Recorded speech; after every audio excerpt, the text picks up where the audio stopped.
If you, like me, watch the news sometimes, foolishly, sometimes I say, you're probably aware that the world is facing some challenges, from climate change to health and an aging population. Society has been called to solve some problems urgently. And engineers in particular have been called to innovate and be creative.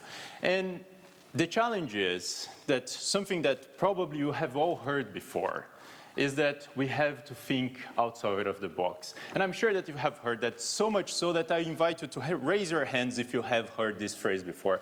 Have you ever been told to think outside of the box? I think it's pretty certain that this is commonplace for us. But what is actually this box? Where do we have to think outside of? Is it a literal box, or is it more metaphorical, or is it something that we can actually try to visualize and understand how to move beyond these boundaries?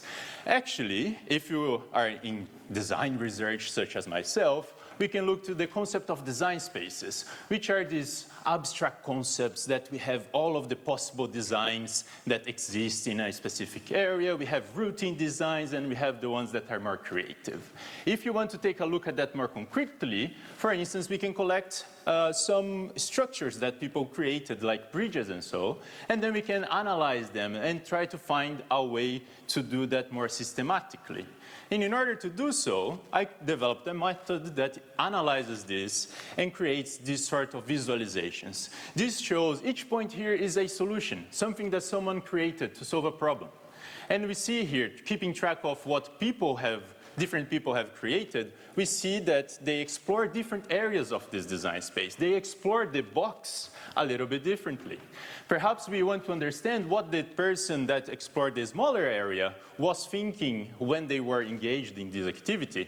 What were the prompts, or what were the mental processes that the people that explored the larger area engaged with to be able to explore this differently and to be more creative?